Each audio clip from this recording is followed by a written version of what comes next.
Quelle grâce de se retrouver pour cette nouvelle session de 15 minutes de grâce et de vérité avec notre frère Roland Laos. Nous allons louer le Seigneur ce matin de tout notre cœur. Louez Dieu, serviteurs du Seigneur, vous qui craignez son nom, élevez-le, exaltez soit son nom, louez Dieu. Serviteurs du Seigneur, vous qui craignez son nom, élevez-le, exaltez soit son nom. Alléluia à notre Seigneur le Tout-Puissant règne. Alléluia à notre Seigneur le Tout-Puissant règne. Alléluia à notre Seigneur le Tout-Puissant règne. Alléluia à notre Seigneur le Tout-Puissant règne. Le Tout-Puissant règne. Le Tout-Puissant règne. Alléluia. Nous pouvons acclamer le Seigneur ce matin. Allons maintenant écouter la parole de Dieu. Bonjour à tous mes frères et sœurs, content d'être de retour avec vous pour cette session dans la parole du Seigneur. Nous parlons sur la vie et le comportement du chrétien et c'est une joie d'être dans la parole de Dieu tous les jours pour nous encourager. Je remercie mon frère Patrick pour son moment qu'il nous a donné dans la louange et on le remercie pour sa disponibilité avant chaque session. Nous allons parler ce matin empressement ou retenue du chrétien et nous allons parler dans le domaine de la libéralité surtout. Ok. Alors nous lisons dans 2 Corinthiens chapitre 8 versets 1 à 4. Nous connaissons très bien ce passage des Macédoniens. Au verset 1er, nous vous faisons connaître, frères, nous dit Paul, la grâce de Dieu qui s'est manifestée dans les églises de la Macédoine. Quoique très éprouvés par des tribulations, leur joie débordante et leur pauvreté profonde ont produit avec abondance des riches libéralités. C'est vraiment un texte qui vient démontrer la puissance de la croix qui a été à l'œuvre dans le cœur du croyant et qui fait dépasser toute limite. Hein, et dans quelle que soit la situation que nous pouvons nous trouver. Et voyons comment le chrétien peut devenir riche en libéralité. Et c'est un signe évident. Comment l'Évangile a profondément gagné le cœur de ce croyant, de ce chrétien, pour le libérer de toute chose en lui-même qui l'aurait retenu, hein, le priver d'être libre pour Jésus et pour le royaume, pour prendre soin des autres, hein, et aurait rendu son cœur vraiment libre. Moi, je crie à cela davantage, de plus en plus. Et je vous encourage et vous exhorte de vous laisser faire, de laisser l'œuvre de la croix se faire dans vos vies et que nous puissions tous parvenir à cette liberté en Jésus, que rien ne puisse nous retenir. Parce que les finances, c'est un domaine qui vraiment peut retenir.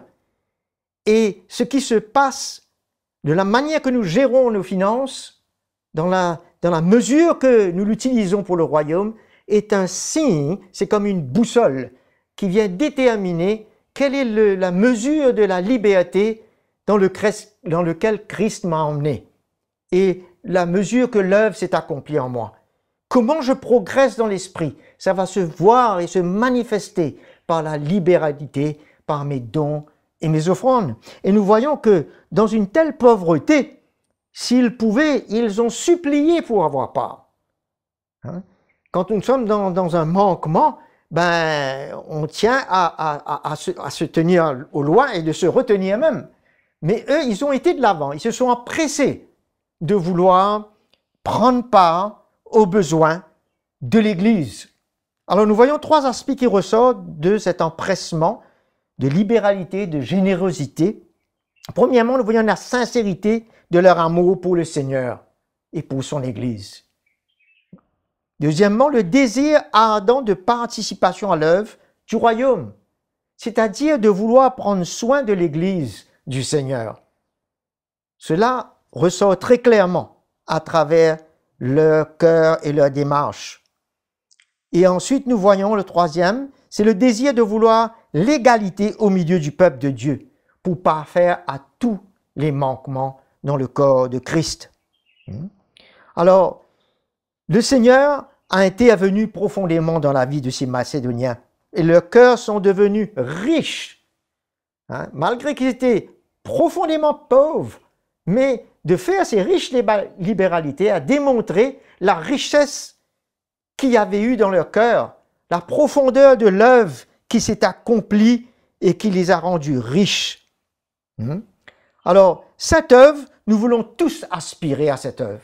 Que ce soit nous soyons riches ou moyennement riches ou pauvres dans le manquement, mais c'est la même œuvre qui doit s'accomplir en nous. C'est la même libération qui doit venir. C'est le même empressement que nous devons avoir pour être généreux et dans nos libéralités. Et nous crions, Seigneur, davantage de nous libérer dans ce domaine de notre vie. Alors, nous voyons qu'ils, non seulement qu'ils ont donné, selon leurs moyens, mais même au-delà de leurs moyens. C'est agréable au Seigneur de donner selon nos moyens. Mais au-delà, c'est un sacrifice. Et c'est ça que nous voulons vivre par la foi en Jésus. Ça démontre aussi où se trouve notre foi, qu'on est prêt à faire confiance au Seigneur, mais avoir ce cœur de manifester son amour envers son Église et de prendre soin de nos frères et de nos sœurs. Ça déclenche quelque chose en nous. Quand nous lisons le verset 6, Paul dit « Aussi avons-nous exhorté Tite à achever chez vous cette œuvre de grâce comme il l'avait commencé. De même que vous excellez en tout, en foi, en parole, en connaissance, en empressement de tout genre. » Nous voyons qu'ils étaient empressés dans d'autres domaines, mais dans ce domaine, ils étaient retenus. Alors Paul voulait les encourager à amener la lumière dans leur vie pour qu'ils se laissent travailler et ouverts au Seigneur. Parce que nous allons lire dans un moment qu'ils avaient à cœur de faire ce don. Mais depuis l'année dernière, la parole nous dit. C'est-à-dire qu'ils ont pris du temps à exécuter ce qu'ils avaient comme désir. Ils n'étaient pas empressés du tout. Au contraire, ils étaient retenus. Alors, Paul voulait aider cette Église pour du même empressement qu'ils ont dans tous ces autres domaines, mais que le Seigneur amène une liberté dans leurs conditions de libéralité et d'offrande, un cœur généreux. Paul les exhorte, il le dit au verset 8, « Je ne dis pas cela pour donner un ordre, mais pour éprouver par l'empressement des autres la sincérité de votre amour. » Où se tient votre amour? Comment cela agit envers le corps de Christ quand vous aimez Jésus? Quelle que soit la condition que vous vous trouvez, comme les Macédoniens, car vous connaissez la grâce de notre Seigneur Jésus-Christ, qui pour vous s'est fait pauvre, de riche qu'il était. Il donne cette condition de cœur que Jésus avait et que nous voulons avoir également, afin que par sa pauvreté, vous soyez enrichis. Les Macédoniens, par leur pauvreté, ils ont pu enrichir le peuple de Dieu, dans le soin, dans matériel. C'est un avis que je donne, verset 10, là-dessus, quand cela vous convient, à vous qui, dès l'année dernière, avez été les premiers non seulement à faire cette collecte, mais à la vouloir. Maintenant, donc, achevez de le faire, empressez-vous, afin qu'aux bonnes dispositions manifestées dans le vouloir que vous avez correspondent à l'achèvement de vos moyens. Quels que soient vos moyens. De tous, Dieu regarde au cœur Et soyons pressés.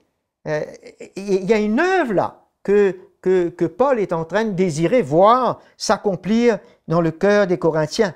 Les bonnes dispositions, quand elles existent, sont agréables en raison de ce qu'on a, mais pas de ce qu'on n'a pas. On peut toujours dire, quand j'aurai, je donnerai. Non, nous devons exceller et nous empresser dans ce que nous avons déjà. Et c'est ça la grâce de Dieu pour nous qui va nous emmener encore plus devant dans une plus grande libération. Car il s'agit non de vous exposer à la détresse pour soulager les autres. Non, c'est pas le but. Le but, c'est que vous puissiez progresser dans la foi, dans vos libéralités, et qu'une œuvre profonde se fasse en vous pour que vous soyez empressés à tout moment, en tout lieu, pour être généreux.